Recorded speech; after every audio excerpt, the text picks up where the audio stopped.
Welcome to the Experience of the Soul podcast with Cynthia Alice Anderson, a weekly show helping you grow, prosper, and evolve.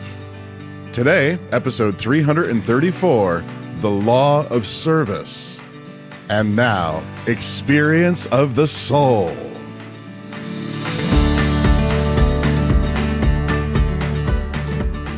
Hello, dear friends, and welcome to the Experience of the Soul podcast. I'm really excited today to be in the studio with my extremely kind producer. Oh, thank you. That's really nice. I like that. I love this, trying to come up with a new adjective every week. It's working out great. I want to do an edit where it's just go through and say just the adjectives all of what you say about me at the top. That would be a great personal practice every day. Just play it on your walk, all the fabulous things. Yes, I am handsome. I am kind. Oh, that's right. I was handsome one week. Yeah, it was a couple weeks ago. Yeah. And then today, we wore the same blue again. That's creepy, but yes. We're starting to mind meld. Exactly. Well, welcome everybody to episode 334 of the Experience of the Soul podcast with Cynthia Alice Anderson. This is week 2 of our 7-week series on the book 7 Spiritual Laws of Release. And the second law is going to be the law of service. So today we'll be discussing this second law, the law of service. It's a spiritual principle to bring us more peace and more abundance in our lives, which again, we all need it, right? Before we get to it though, as always, a couple shout outs we want to do. First shout out, we're going to be shouting out to a Facebook top fan who comments quite a bit and engages quite a bit, Ricardo Delgado. So, hey, Ricardo, thanks for listening. Thanks for engaging with us on Facebook. Thanks for hanging out with us. And we're so happy that you are being spiritually fed by what we're putting out there. Yeah, it's awesome. Awesome to have you along the journey. And anything you want to share with us privately about the way it's touched your life. And if there's anything you want us to say on air about the way it's touched your life, please let us know. We love to share testimonials because and I love to hear it, frankly, because it helps me know I'm heading the right direction. And, Shawn, I don't know if you remember, I just sent a thing for 5,000 downloads again. Yes. And that was really exciting because I hadn't gotten an update for a while. Anyway, thank you, friend, for listening. And we also want to do a shout out for a place, don't we, Shawn? We do. Today we're shouting out to Ridgeland, Mississippi. We have some listeners there that join us and download the episode each week. So, hey, Ridgeland. Let us know who you are in the show notes. Hit that, send us a text message, and just, if you like, send us a quick text message. Well, that was hard. That was hard, John. Well, we know Ridgeland is a suburb of Jackson, right? It's beautiful. I know I always say this, but I love our country and I love to travel. And we were looking at all the beautiful parks and trails. And, it's, I know it's not a huge town, but it looks really beautiful, and happy to picture you there. Yeah.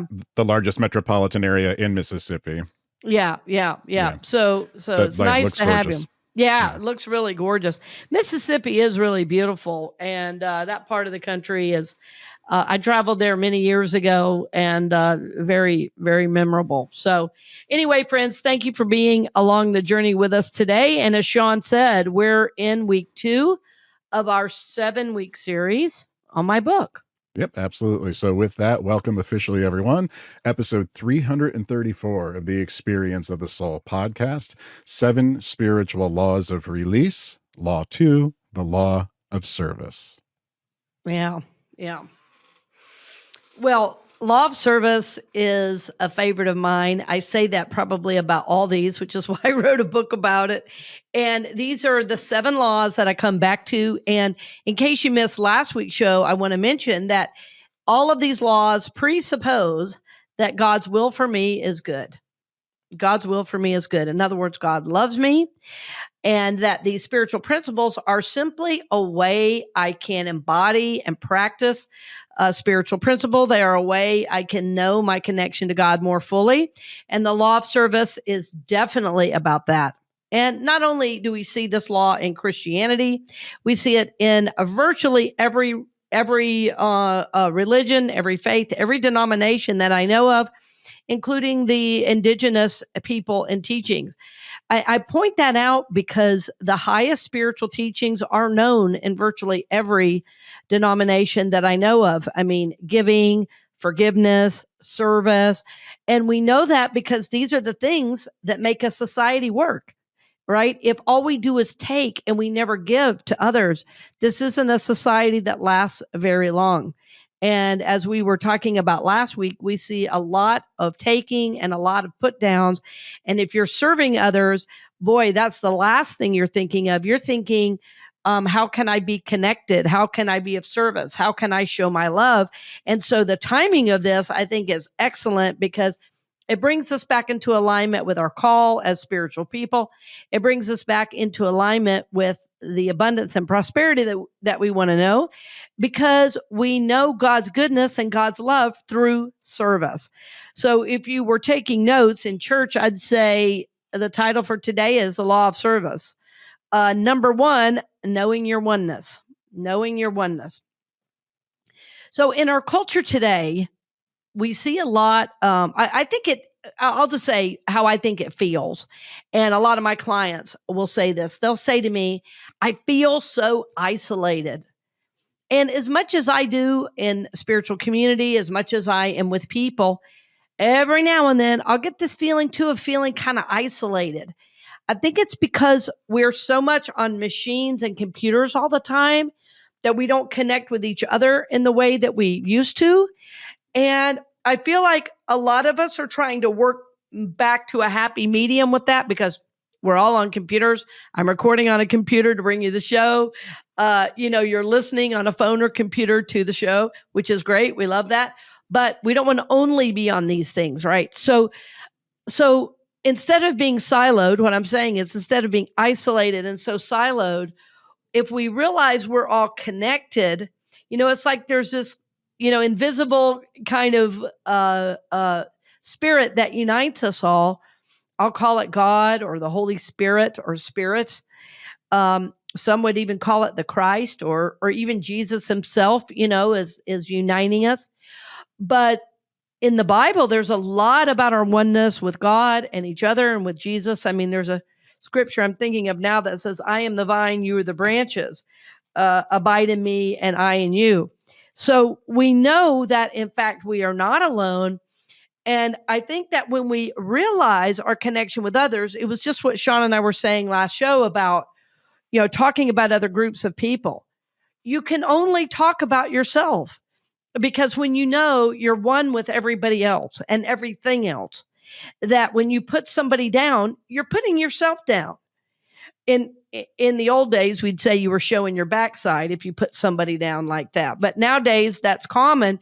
But what I want to do is lift up and say we want to know our oneness and our wholeness. And we know we wouldn't talk down or, bad about somebody when we know we're one with them. That would be like talking bad about ourselves.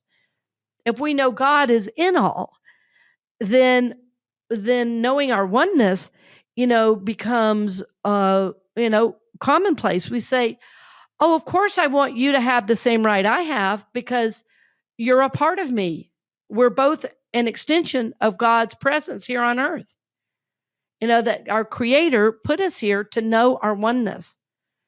And I think that's what we're learning over and over and over on our journey is that, if we're at odds with someone, well, we find out later that that person was the very person that helped us grow on our soul journey.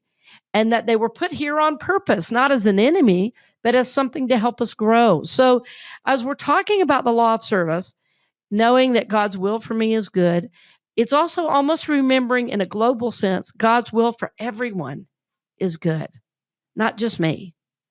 God's will for everyone is good. And as we know our oneness, we want to help, support, and serve, knowing that as we do that, we serve ourselves. There is no other. Right. And so as we know our oneness, as we know our wholeness in this way, it really changes how we view society as a whole. It's a fundamental shift, really. There's also this idea that we are a personal soul. Yes, we're individual soul on a journey, but we're also part of the collective soul that's born to be here right now. And our question is, how are we going to survive as a species? How are we going to grow spiritually if we're spending time separating ourselves rather than joining and being with like-minded people, and also lifting up people maybe unlike us, or maybe that have less than us? They may even have more than us, but still being of service. I remember in my early days in ministry, I had a contract where there was an agreement about my position, and a part of my contract was not being met. And I got really frustrated. I was getting really angry, and I was concerned that my anger, my frustration were going to come out of my service to the members. And in prayer one day, I was asking God, how do I deal with it? I said, do I go to the executive director? Do I go to the senior minister? Because I was an associate at that time. And my guidance was, be quiet and be of service. And that was not what I wanted to hear at all. Be quiet and be of service. And so I would do, what I started doing is every time I went in the bathroom during the day, I would straighten up the bathroom. I would make sure there were toilet paper rolls in every stall. I would clean the counters. I would go down to youth ministry and straighten an area without anyone knowing. And I thought, there's some way in which I need to be of service. Maybe there's something I'm not getting. Maybe my ego needs this. I don't know. But I know right now I'm supposed to just serve others quietly. I'm supposed to do it without a thank you. And this was a really huge part of my spiritual practice. And I did it for about, 2 or 3 months. And then out of the blue, I was asked to start speaking on a regular basis, seemingly out of the blue. And by that service, some energy was released and something shifted. Was it my energy? Yes, I'm sure it was. Was it, but did I have to say anything to, the senior minister, executive director? I did not. I was simply abiding by this spiritual law that if I help someone, I help everyone. In the tiniest way, I said, I want to be of service. I was saying, I want to serve their souls by speaking. But I think it was my ego need. And I think by serving, it humbled me to be able to be willing to do anything to serve these souls. And my journey has changed quite drastically since then. But me being of service, humbling myself, was very, very important. There's this old song we used to sing. Shawn, I don't know if you know it or grew up in church. My son learned it in YOU. It's called, it goes, humble thyself in the sight of the Lord. Like the women sing it, and then the men go, humble thyself in the sight of, and then the women again, humble. Oh, yeah.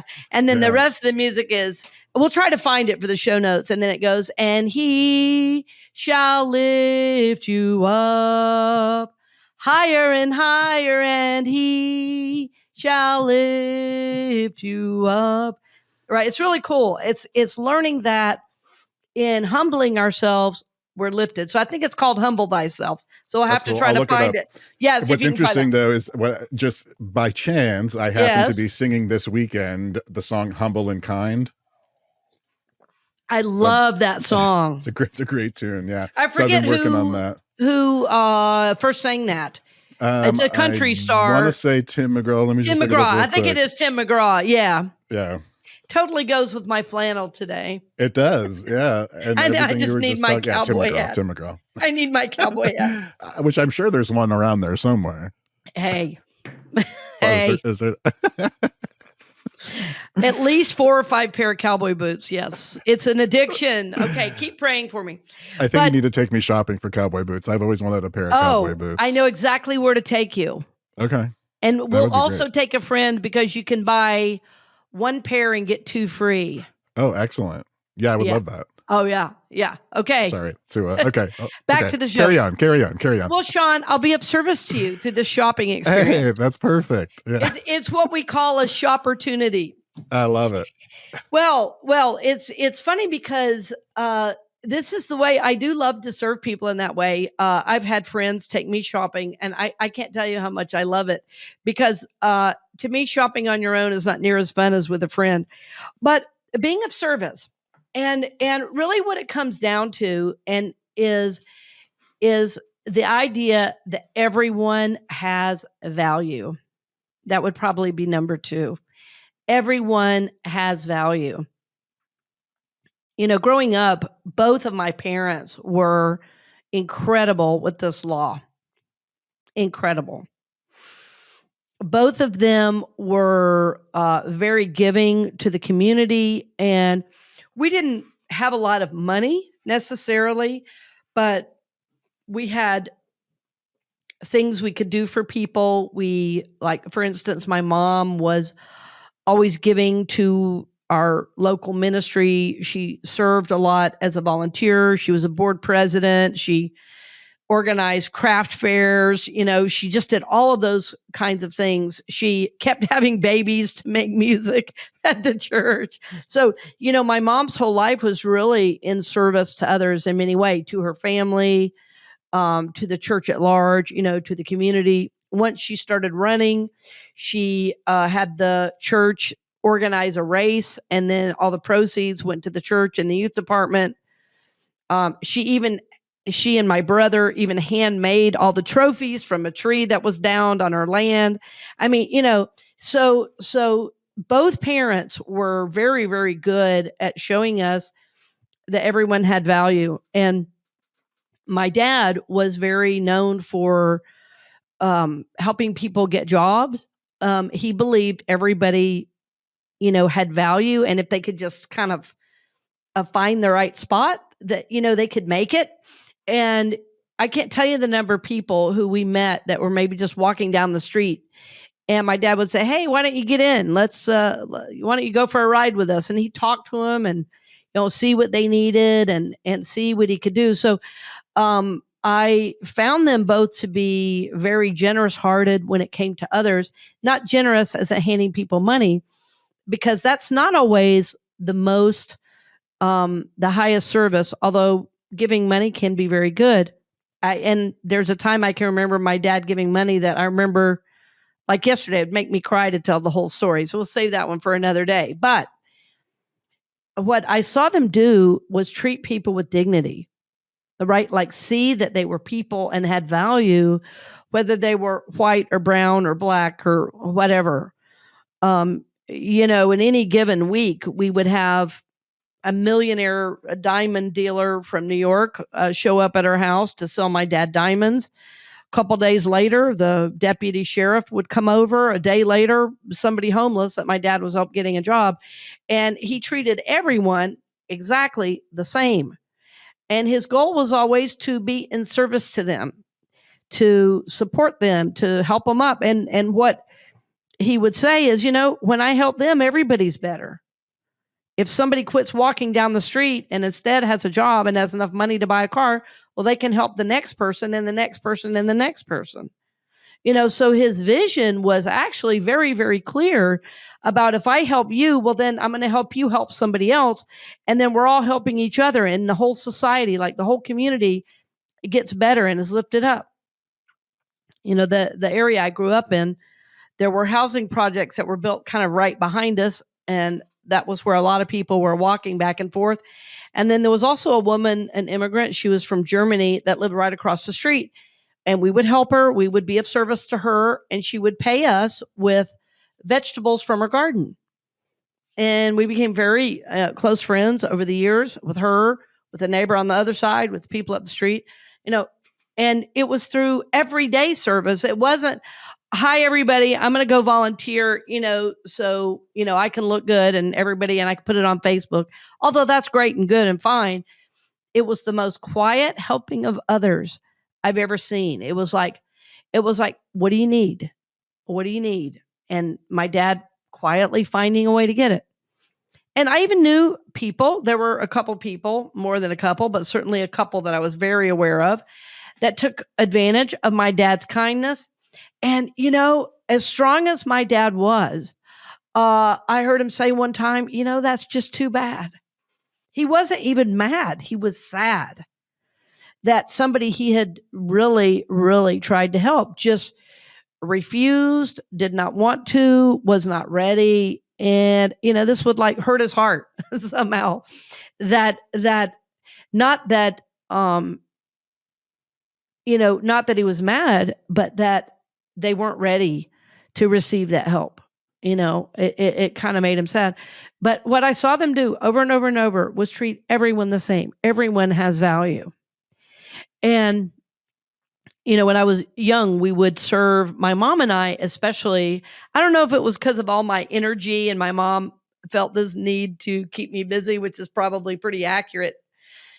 People think I'm a handful now. My God, as a kid, I was a handful. And we would go serve at a lot of soup kitchens. So we served at homeless shelters. One was downtown, very near Ebenezer Baptist, where Dr. Martin Luther King Jr. served. Another was in the projects near our house where we handed out government surplus food. Another was with the Mennonites. One of those Mennonites came to work at our church, and we became very good friends with our family. So that said, I've probably been in more homeless shelters and soup kitchens than most homeless people because of how I was taught to serve. And interestingly, when we would be on the way, my mom would say, "Now, honey, when we get there, people are going to look different than you. Some might smell different. Some might be saying and doing things you don't understand." She said, "No matter what, I want you to say, yes, ma'am, no, ma'am, yes, sir, no, sir, like you would me and your daddy. You understand me?" I said, "Yes, ma'am. I got it. I got it." So we go in this one soup kitchen, and it was rough. I mean, there were people everywhere, people of all colors, shapes, and sizes. And mom was right. I'd never smelled some of those smells. It was body odor. It was too much drinking. I mean, you name it, anything you might associate, just filth in some cases. And it was very dirty and very hard as a kid to understand.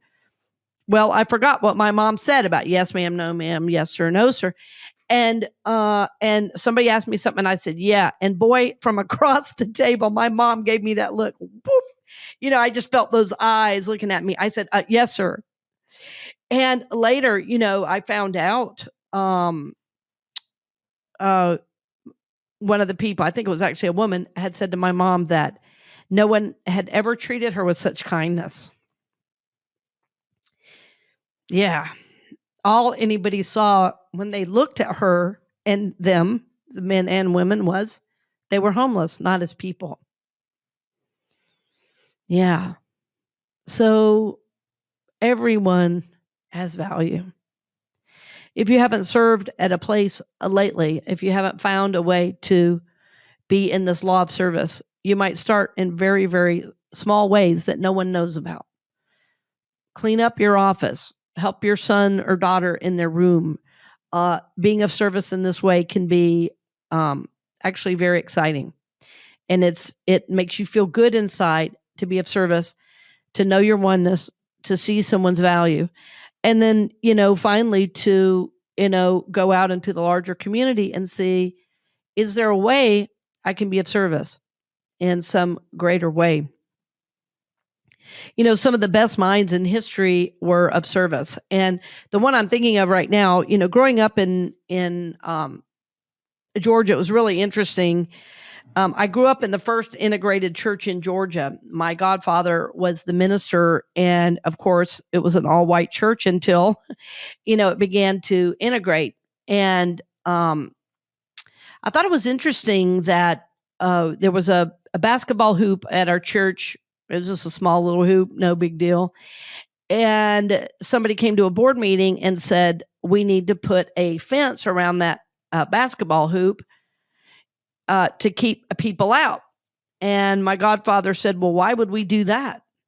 And they said, well, there's black kids coming to use that basketball hoop. And my godfather said, isn't that perfect? That's exactly what a basketball hoop is for, to be used. And that began, these tiny little steps into integrating blacks into the church during that time. And more steps were taken in the future. And, My grandmother called up Coretta King and said, we need to get some people over here. Let's make this happen. So, my family did have, in fact, a strong connection to civil rights. And so what I'm speaking about is more than just something I read in a book. It's also family stories. And several years ago, I also met someone who had edited Dr. King's speeches, interestingly enough, as a teenager. We're still friends today. And one of the things she made me more aware of is that when Dr. King started, of course, he was a voice for Blacks, for civil rights, for Blacks.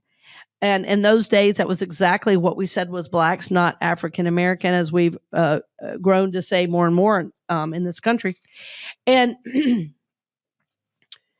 that was his first, foray into civil rights. And he was really a chosen leader and a very obviously good choice for a leader. His gift of oratory, his incredible commitment. I mean, I've studied Dr. King most of my life. I have books of his speeches, But what this friend who used to edit his speeches pointed out, and I thought it was so clear, and it really resonated given the other things I knew growing up, that she said, when King was killed, it was really not for his help of the Black community.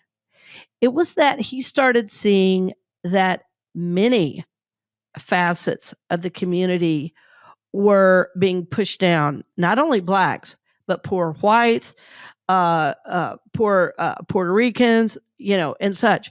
And so he started something called the Poor People's Campaign. And she said he was trying to get fair wages for everyone. And she told me many stories of what he would say to poor whites. And so he became dangerous, not just because he was helping Blacks, but because he was helping all people know their worth, right? And so that service went beyond a race. It went to a humanity. And so today, going back to what I was saying at the beginning, and as we said last show, today, as we hear certain groups of people being pushed down by our words and by our thought processes, friends, there's a lot of work to be done, and we can show how we value and serve others through our voice, through our service in communities,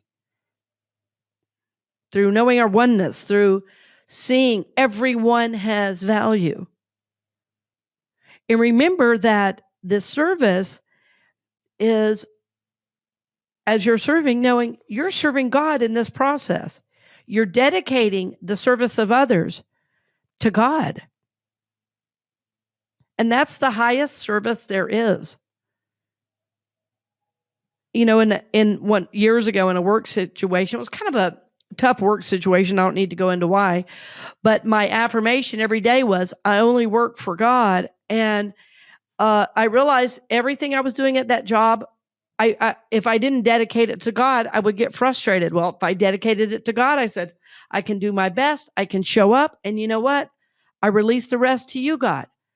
I was trying to simply serve the highest and best while I was there. A few months later, I got a job offer, and I left the position. But in the meantime, I had to find a way to work there, and it was just to be in service, yes, to them, but it was with this higher authority that I was serving. So friends, I want you to really, really think about this one. How can you use, I'm always asking this, how can I use my light and my love in a way to support others, especially others who are feeling pushed down right now? Especially, how can I use my voice? How can I use my life in service to others? And most of the ways I do it are very, very quiet and no one will ever see. It might be taking food down to somebody who's run into some bad luck that's sitting along the curb by Lake Eola. It might be buying coffee for somebody who I've noticed is hanging around the coffee shop but doesn't ever seem to have a coffee. It's doing these little things, being in service to others, and knowing that as I serve, I'm saying to the universe, I am worthy because I have something to give. And also knowing, everyone has value. Everyone has value. I am one with all. So I want to use my life and my voice to serve others, dedicating that service to God. So, my friends, I hope you will think about this. Is there any new way you're being called to be of service? Remember that this can be a very quiet thing. It can be something in the office that you do. It could be helping a friend, a move. It could be anything. But remember, as you do it, dedicating it to God, knowing that as you do this, you are aligning with the law of service. So, dear friends, thank you so much for listening today. I hope my book will be out any day now on Amazon. It may even be out already. We'll just have to check Amazon, and we'll give you more information at the top of the show next week so you can know if the book is out. All right? All right, friends. Well, thank you so much for joining us today, and blessings on the journey. We hope you've enjoyed this episode of the Experience of the Soul podcast with Cynthia Alice Anderson, helping you grow, prosper, and evolve. This podcast is made possible because of listeners and viewers just like you. If you would like to support the podcast with your tax-deductible contribution on an ongoing basis or through a one-time gift, head on over to experienceofthesoul.com/support. The Experience of the Soul podcast is copyright 2024 Cynthia Alice Anderson, all rights reserved, and is produced by Shawn Kilgore.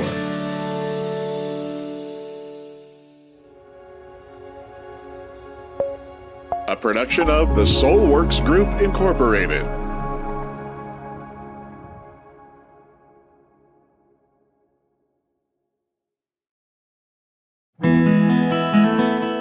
Hey friends, Shawn here, your Experience of the Soul producer. I want to take a moment to tell you about something truly exciting. The Soulworks online community, created by your host, Cynthia Alice Anderson, and available on the Mighty Networks app. If you're looking for a place where you can explore your spiritual path, connect with others, and grow in a meaningful way, then this is for you. Soulworks is so much more than an online community. It's a safe, inclusive space for spiritual exploration, self-discovery, and personal transformation.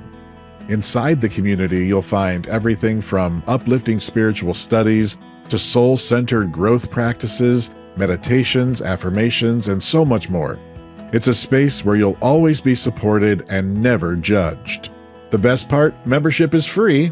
You'll have access to powerful resources, inspiring content, and a supportive group of like-minded people who are all on their own unique spiritual journeys.